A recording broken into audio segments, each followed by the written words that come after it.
Ahoy there, listeners, and welcome to another episode of the Captain's Horror Meltdown. My name is Cammy, and I'll be your captain on this journey.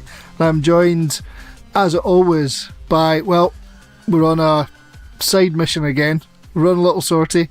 So he is manning. We crashed the helicopter last time when we came into land. Yeah, it was a bad manoeuvre. Well, it was the helicopter first time. Then the next time we were out on a boat. Yep. John crashed the boat as well. Well, be trusted these things. Well, you shouldn't let me drink before you let me pilot stuff, let's be honest. I know, it's a problem. So we are John's actually manning the torpedo section today, because we're out in a little mini submarine. Oh, I'm imagining a Monty Python-esque sketch at the moment. Totally. No, we're on a side mission. This is going to be a spoiler-free episode about a brand new release. We're just back, aren't we, John? Just back. Yep. It's 1:15 in the morning. Yep. This is a questionable decision, but yeah, we're just back from an opening night screening of a new Scottish horror movie and musical and comedy and an apocalypse. Yeah. And I had a fantastic time. It was braw. Yep, I thoroughly enjoyed it. So it was. That'll be the biggest spoiler. I thoroughly enjoyed it. Will be the biggest one. Yeah, totally. We've had our eye on this for a while on the podcast. I've actually had my eye on it for a long time because I have previously worked with the director. Yes, I was going to ask you about that. So you've got a bit of insight into the man, I guess. But yeah, a bit of insight into the man, Jon McPhail, and what a fantastic. It's not his debut film. He's shot features before, but this is a biggie, isn't it? Really, I mean, we've just been to see this at a multiplex. Yeah, I mean, I think just that in itself is like, wow, okay, that's different level. And it's, wow, what a treat to see it, and the big screen. Man.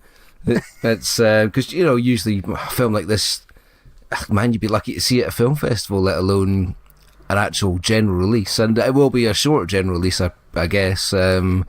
So we'll hope. Imagine, it seems like everything gets a pretty short general release these days. Yeah, I think this has actually got this isn't a lot of screens, certainly in Scotland at the moment, so that is nice. I do like that, and that's absolutely brilliant news as far as I'm concerned. Yeah, like I said, actually talking about film festivals, so this that really has picked up quite a buzz from the film festival circuit. Yeah, I think he showed the film first over at Fantastic Fest in the States last year. Okay.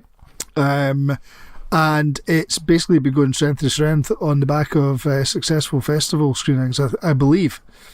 And quite rightly so as well. Absolutely. And a lot of buzz from the old. I'm got a bit of a soft spot for picking up some news from quite a geeky website called Birth Movies Death. Radio. And certainly they've been all over it, and I know that quite a few websites have been following this as well. So it's good to see finally getting a release here in the UK. Yeah, I think it comes out in the States as well at the same time. I think it's a simultaneous release. That's good as well. Yeah, totally. Usually one or the other gets stiffed. That's all good. Totally. And in very exciting news for it being distributed in the States, it was picked up by Orion Films. Yeah.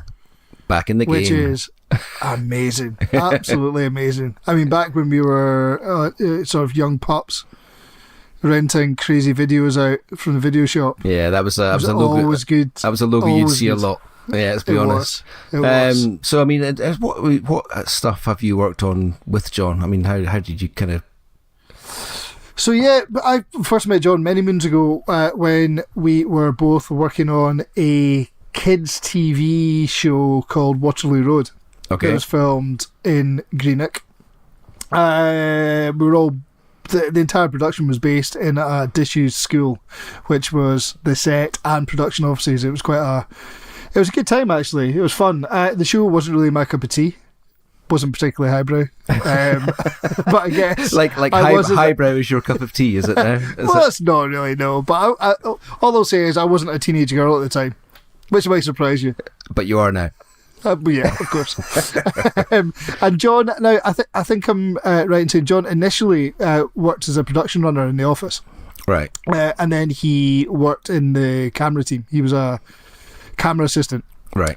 On the show. And one of the most sort of infectiously enthusiastic people I've ever met in all my years of filming. Like absolutely fascinated in what everyone was doing, asking loads of questions, always cheery, always smiling, always having a laugh. Great guy. And always so Robbie and I, Robbie, who I still work with all the time, we were always like, aye, definitely one to watch, definitely we'll be working for him one day.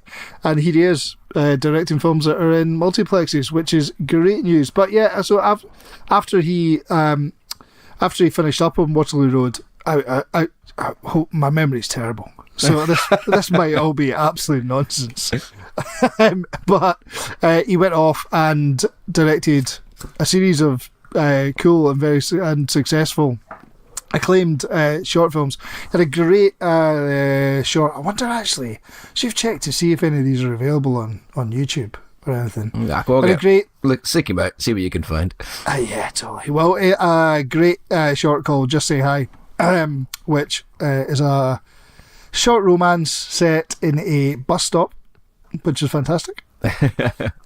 And he then went on to do his own feature film as well. Where do we go from here? Yep.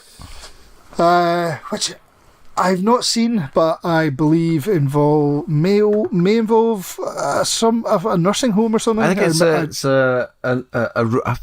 just having a quick look at it. A romance in a nursing home. I don't know if it's between. I was going to say inmates. That's the wrong word. Do you know what? It's not going to be long till we're in the nursing home, I'll tell you that. Tell me about it, man. God. Well, hopefully the kids will be able to pay for that, because I certainly won't be able to. Yeah, absolutely. So I'm going to start Alexander as a camera assistant when he gets to, I think maybe 7's probably old enough to be a camera assistant.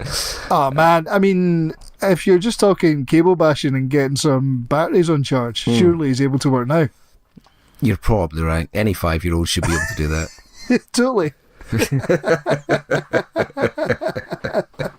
Get him working. Christ, imagine the scene. Anyway.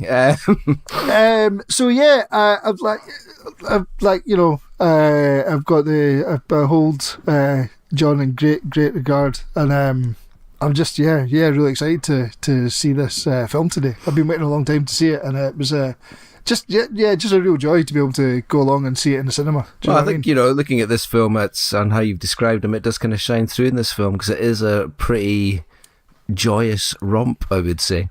Oh, absolutely. So hopefully he's got a long way to go as well. Oh, absolutely. This will hopefully just be his first real step. And calling card. Yeah. So, as you're the captain, do you want us to take us through the plot, which shouldn't take a great deal of time, I guess? Yeah, I mean, obviously we're going spoiler free, aren't we? So we'll just sort of give a sort of summary. I don't think it is going to be a spoiler to say that what we're looking at here is a high school tale of sort of teen angst, love. Broken hearts. All the various gamuts of teen life, I guess. Yep. Absolutely. Set in a Scottish town. Now, did we miss the name of the town? Is that it seemed to be an unnamed Scottish town. Yeah. I think you saw the name at the end, and I didn't. I was looking at something else, and I went past me. It's like, oh shit, okay. Yeah, but I think it was a fictional town. I think, yeah, fictional town. Where just before Christmas. And a group of friends have to deal with a sort of zombie apocalypse breaking out. Yep. Classic, absolutely classic. And the film is quite a gory zombie apocalypse. Quite a lot of violence in there. It is. It's. I enjoyed the gore and that kind of. Is that kind of far out, unreality kind of gore, which I really always enjoy watching. People having a bit of a laugh with it, just like, yes, let's explode a head and have blood spray all over the place, hooray! And I do love all that kind of stuff. I'm still a huge fan of it. It still gives me a thrill to see that. Absolutely, and it's a zombie horror film, but also a comedy, but also a musical. Heavily a musical. Heavily musical. Many musical numbers. I will put my hands up and say I wouldn't consider myself a fan of the musical genre. I'm with you on that. Usually it fills me with fear. I think I remember the time when obviously slightly different film concept, but Frozen was out and about. And so I think we eventually sat down to watch it. And the first song came on. I was like, turned to Rachel, was like, "Is there singing in this?" She's like, "Oh yeah." Oh no! Oh man, I've seen that film about 1 million times. Yep, having a young daughter that's right in the zone for it. I've seen it a few, and it grows on you after the 50th or 60th watch. Yep. It does. I'm already looking forward to seeing Anna in Apocalypse again. I have to say, going in. And like from the start, I've always been worried about the musical element. Mm-hmm. It actually, just the term musical strikes fear into my heart. I know what you mean. There's a couple of musicals that I do like, particularly The Apple, which is one of the most wigged out musicals ever made, I guess. Which Canon Films made. Yep. Absolutely wild. And I'm a bit of a sucker for Grease as well, actually. Yeah. I hate it. But I do. But as far as musicals, sorry, I do. But as far as I think it's tainted my high school experience or something. It doesn't matter. Yeah, totally. Yeah. But that's right. But I think as far as musicals go for me, I'm pretty much Rocky Horror Picture Show, and that's about me. Yeah, of course, Rocky Horror. Yeah, we can always think about Rocky Horror. But I have to say, the musical numbers are all great. They're maybe not my cup of tea musically, but in terms of the storyline and developing the plot, they are fantastic. They are great. They are, and really brilliantly done by the cast as well. I mean, absolutely brilliantly done. And I'm always like, watching these things, I'm like, fair play to those guys, man. Fair play. I mean, I know if you're a professional actor, you're putting yourself out there to do these things, but I can't think of anything more mortifying, probably because of my terrible singing voice, but then having to sing, like, even in front of one person, let alone a whole film crew. Yeah. Oh my God. I suppose. I guess. I don't know. I suppose they mimed it to a track or whatever. But even still, like, but you can't silently mime, can you? You can't silently mime along. No, you're gonna have to belt it out, aren't you, while you're on set? I would have thought so. Yeah. Oh, absolutely. But yeah, I think I thought the voices were like really beautifully recorded. It was nice. It was it didn't sound overly produced in terms of the vocals and stuff like that. Yeah. You still got a real feel of, you could identify the actors from the voices, where sometimes when it goes into musical, it's like, this person never sounds like that, give me a break. Yeah, totally. But what I really liked about that, and especially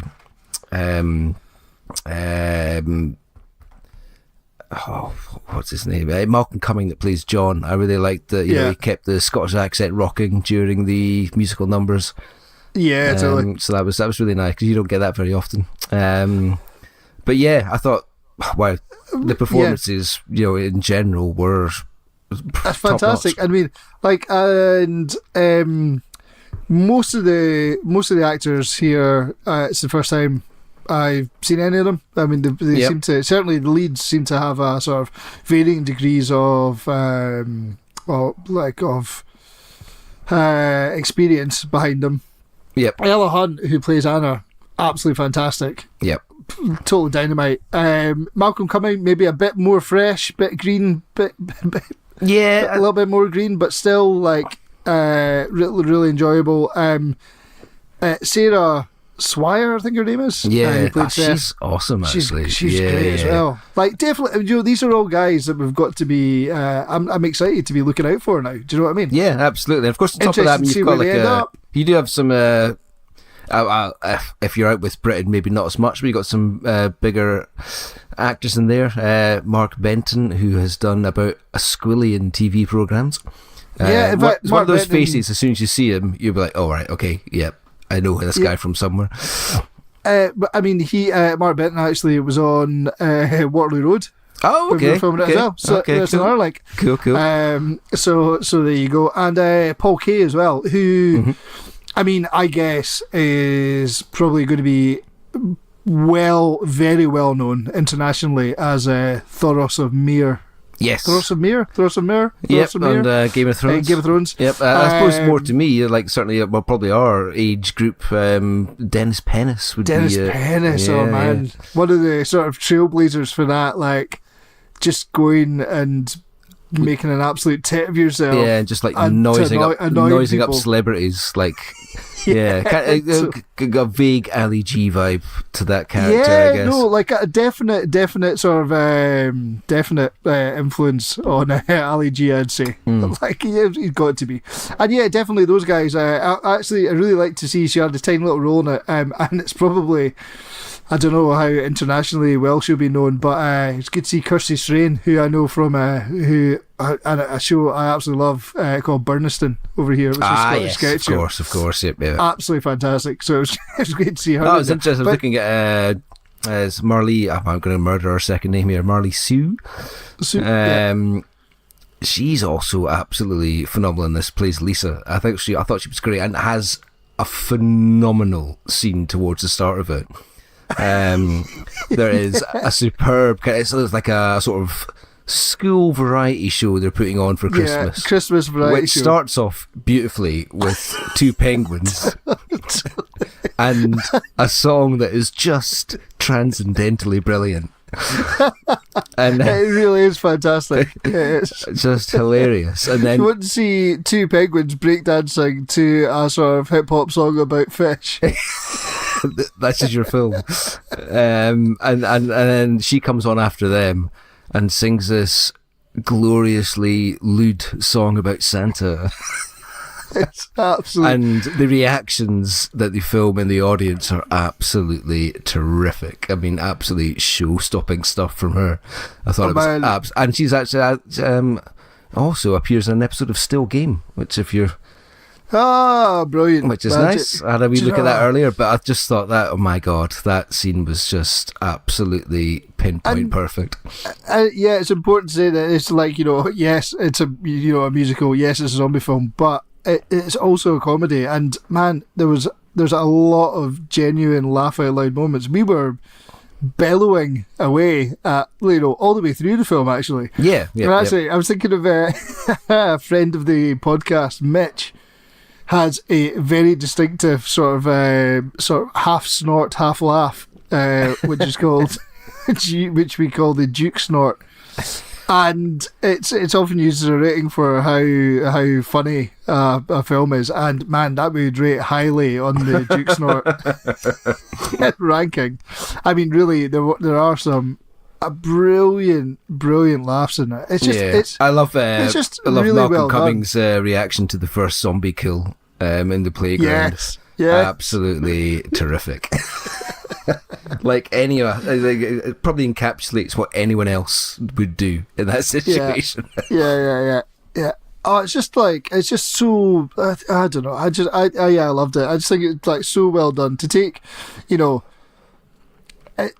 a balancing act to like absolutely perfectly pull off, like making something funny. Also, like there's loads of zombie films. There's loads of comedy takes on zombie films. Loads of serious zombie films, but to sort of tiptoe through that sort of minefield of how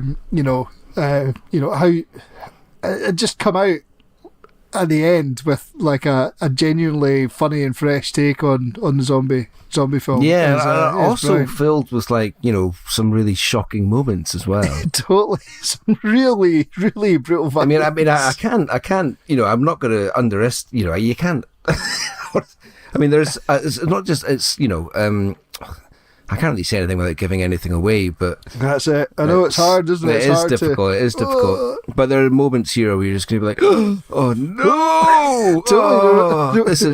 I now feel like the most depressed man in the world." There's a few proper gasper moments, isn't there? Yeah. And I have to. There's a few points in it as well where, I mean, there's some pretty strong gore in it, but there's a few. And there's some lovely little references to, or sort of like, you know, sort of little references to Dawn of the Dead and Day of the Dead and stuff. Yeah, it's a great one towards the end for Day of the Dead. Yeah, absolutely. Yeah, but I mean, there's just like, you think, there's a few times that I just expected that, you know, the sort of the famous shot, Day of the Dead, the sort of pulling apart shot that, like, like for a couple of seconds at points I was like, we're gonna get there, but yeah, you know, I think they teased it at the end, towards the end. Totally. But yeah, I mean, as you say, it juggles so many balls and keeps them in the air at all times. It is super impressive. Brilliant, absolutely brilliant. And the film looks brilliant. I'd said to you when we first came out that, you know, obviously, well, I don't know what the budget is, but, you know, he's going to have shot this on a pretty tight budget, and the film looks phenomenal. You know, quite often the low budget stuff, it can be great, but it's sometimes just sort of a little bit let down by its look. But it looks fantastic the whole way through. It really, you know, and it's really beautifully shot. He's a really exciting director to watch, I think. Yeah, it's interesting. Like, you know, there's a lot of it shot in natural light, which is, I mean, one of my favourite scenes is obviously when the zombie apocalypse kind of happens, and obviously Anna is kind of dancing down the street, completely oblivious to the carnage, and it's just so well done. And always lots of little nice touches in the background. It's one of those films that you need to kind of watch what's happening in the background as well. Oh yeah, There's so many little moments, even like this tiny little things, like a lollipop lady crushed against a fence by a car, but there's like this acting happening in the foreground, so you might not necessarily notice it, but when you actually catch it, it's like, oh, brilliant. Yeah, I'm really looking forward to watching it again on Blu-ray. Yeah.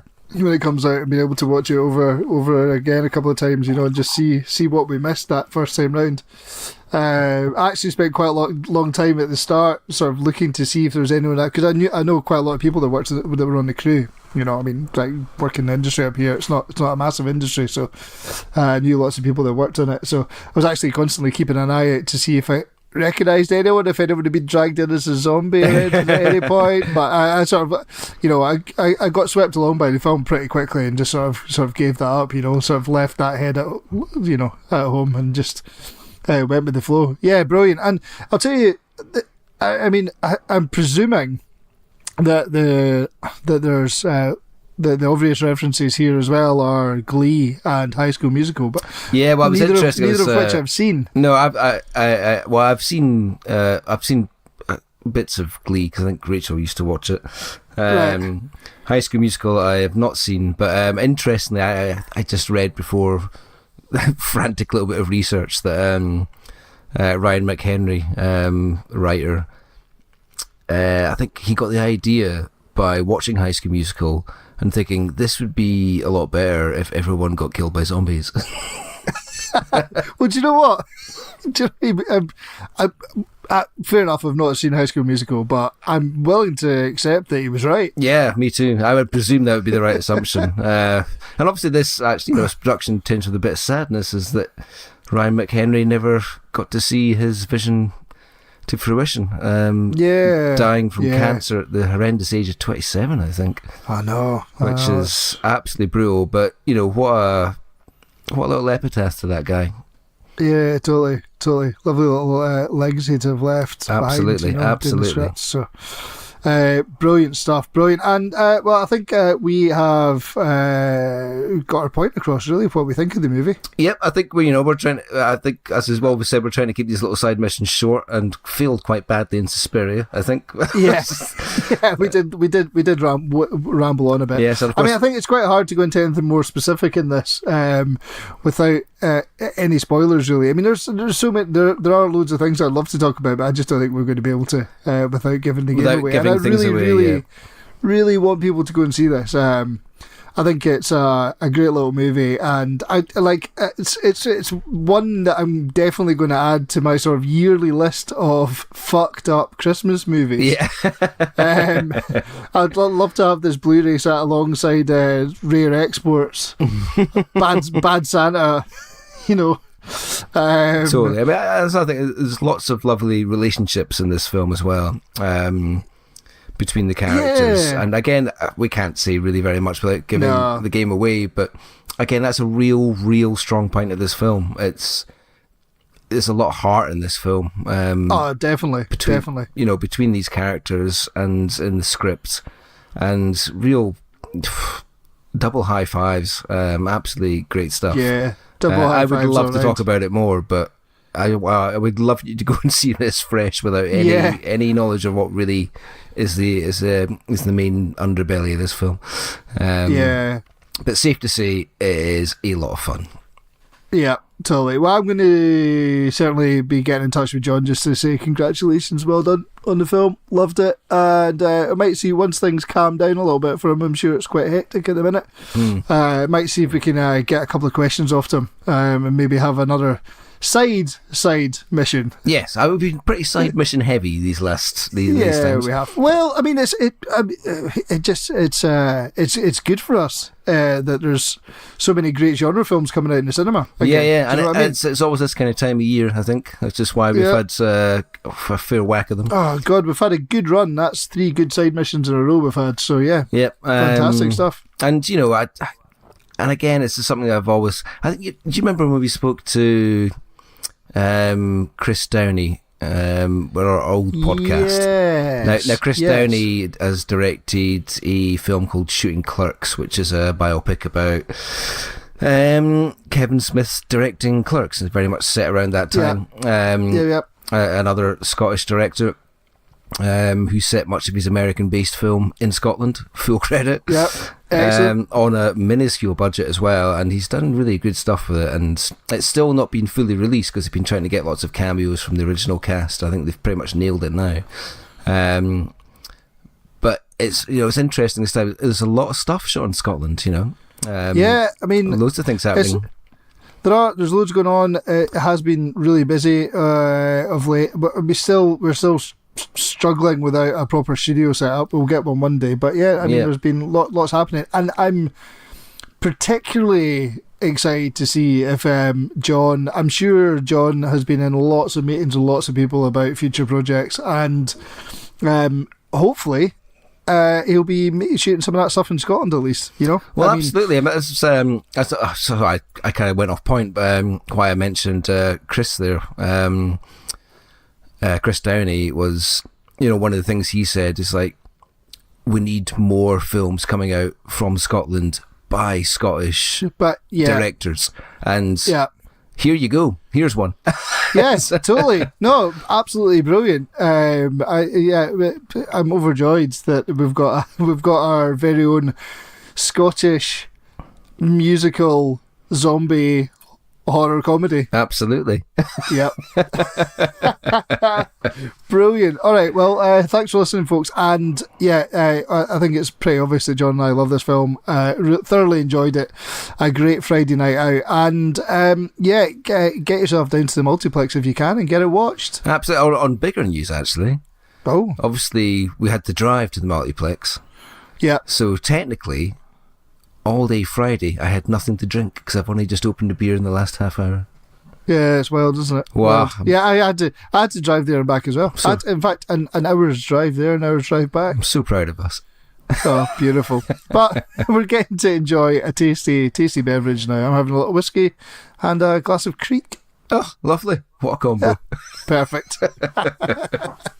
Right, okay. Thanks very much for listening, guys. We'll be next time you listen to us, it'll be an episode that we've already recorded ages ago. Yeah. And I'm just getting out to submitting now. Hope you enjoyed the show. Thanks for listening. Catch you soon. Cheers. Ta-ra.